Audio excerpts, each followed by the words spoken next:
Olá pessoal, tudo bem? Tudo beleza?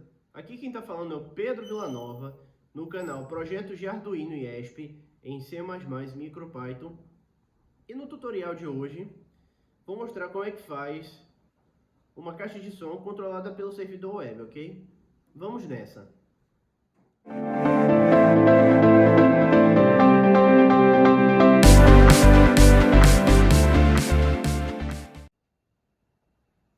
Então pessoal, para vocês poderem montar a caixa de som controlada por um web server, vocês precisam ter os seguintes itens que eu vou dizer a seguir. Primeiro, vocês precisam ter uma protoboard de 400 furos, uma placa Wemos D1R2 ESP8266, ok? Vocês também precisam ter um display LCD TFT, ok?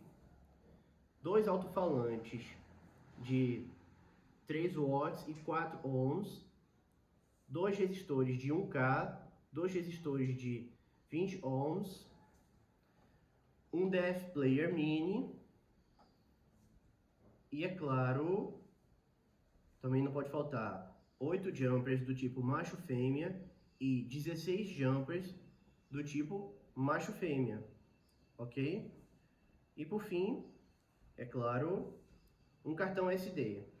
Particularmente eu comprei um de 16 GB, mas se vocês quiserem pode ser de até 4 e tal, mas eu quis escolher um de 16 GB para poder baixar minhas músicas preferidas e ficar escutando elas, ok?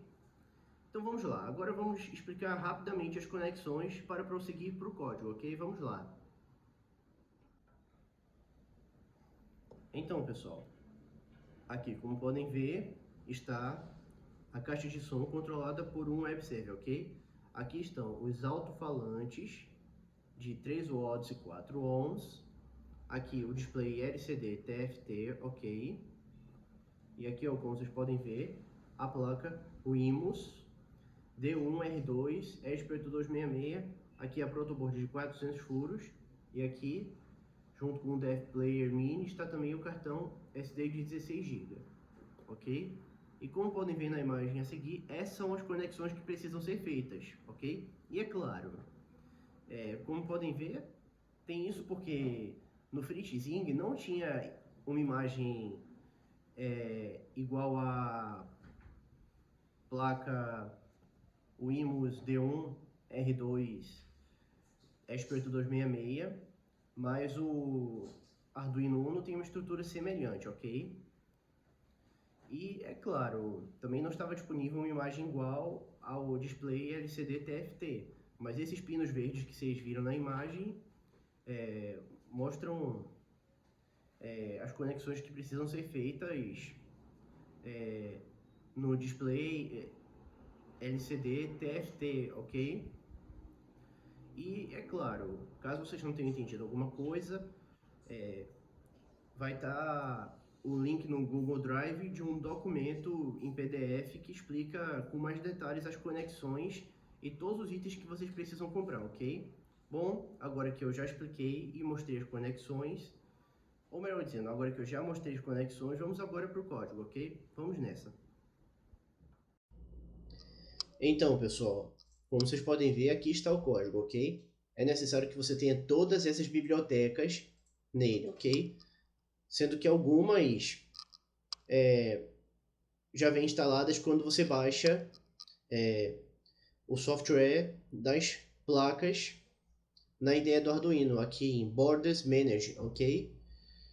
E aqui, ó, serve para você configurar o display TFT, o display LCD TFT. Aqui é a porta serial e aqui são os pinos onde está o RX e o TX do DF Player Mini, ok? E aqui serve para instanciar o DF Player Mini, ok? Só lembrando, essas duas bibliotecas aqui, a UCGlib, que é para utilizar e baixar códigos que possam botar para funcionar o display LCD TFT, você tem que baixar separadamente. Eu vou deixar o link, ok?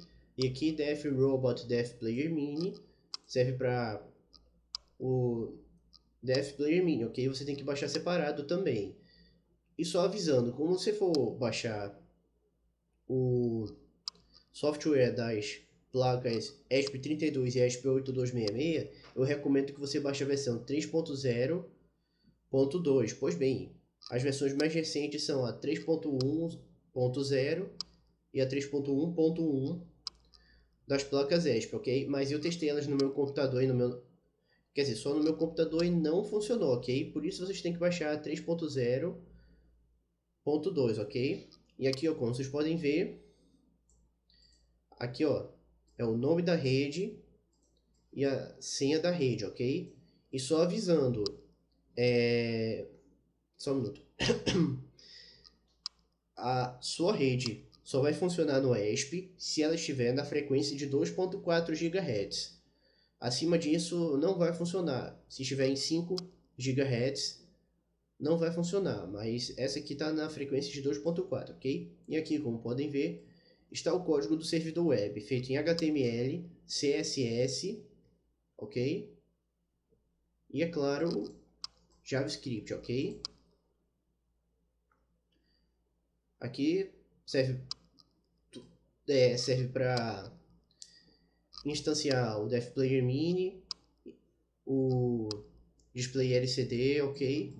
E aqui no Server On vão ser as funções que o servidor web vai exercer sobre a placa, como mudar para a música seguinte, retornar para a música anterior, dar uma pausa na música, dar play na música, e aqui serve para aumentar e diminuir o volume, ok? E aqui também é para se refere justamente a tudo que será exibido no display LCD TFT, ok? Tudo isso aqui. Mas isso aqui é para enviar o número da música para o servidor web, ok?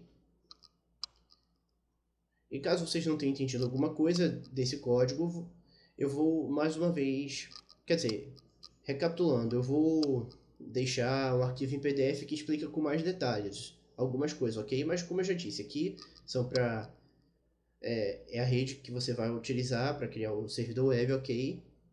Aqui para dizer em qual porta estão o RX e o TX do Dev Player Mini, e aqui os pinos onde estão o CD, CS e o reset do display LCD TFT, ok? Agora que já terminamos, vamos agora testar o servidor web da caixa de som, ok? Até daqui a pouco. Então, pessoal, como vocês podem ver, já abri o web server no navegador Edge, ok? Só precisei, é claro, digitar o endereço de IP, ok? E aqui, os botões para poder controlar a caixa de som. Aqui dá pausa e play, aqui volta para a música anterior, aqui vai para a música seguinte, e aqui aumenta e diminui o volume. E ali, como podem ver, está a caixa de som, ok? Bom, eu vou dar play para vocês verem que a caixa de som está funcionando perfeitamente, ok? Vamos lá, 3, 2, 1, foi!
Pronto, então foi isso, basicamente, galera. Aqui está o web server, como vocês viram, e ali a caixa de som. E é claro, não sei se vocês já repararam, mas... Bom, aqui ó, nessa parte de baixo dizia o volume, ok? Dizia em qual volume estava. E é claro, o ícone de música, o plano de fundo do ícone de música muda para vermelho toda vez que você dá pausa. E fica verde toda vez que você dá play, ok? É basicamente isso. E aqui eu fiz com que o número da música aparecesse no servidor web e também no display LCD TFT, ok? E eu só baixei 3 músicas basicamente, mas por opção eu só resolvi mostrar 2, tal, mas vocês viram, tá funcionando, a qualidade do som é boa, ok? Então é isso basicamente. Bom, então é isso, pessoal. Eu espero que tenham gostado do vídeo, espero que tenham gostado do projeto, ok? E é claro, recapitulando o que eu já tinha dito, caso alguma coisa não tenha ficado clara ou caso eu tenha esquecido alguma coisa, vai estar um arquivo em PDF que você pode baixar pelo Google Drive que explica mais detalhes desse projeto, ok? E é claro, esse mês, se der tempo, o projeto vai ser um passador de slide com comando de voz, mas diferente do que eu fiz anteriormente, esse passador de slide vai ter Bluetooth, ok? Eu vou usar Bluetooth para poder criar a nova versão do passador de slide com comando de voz. Ele vai usar Bluetooth, ok? Então é isso, espero que tenha gostado, mais uma vez eu estou dizendo. Curta e se inscreva no canal, e eu prometo que nos próximos meses haverá grandes projetos, ok? Mas por motivos pessoais só vai ter uma versão por mês. E para manter o canal funcionando, vou enviar shorts mostrando projetos simples tal, para você fazer tranquilamente, colocar na sua casa tal. E é isso. Então pessoal, se inscreva no canal, muito obrigado e até a próxima. Tchau!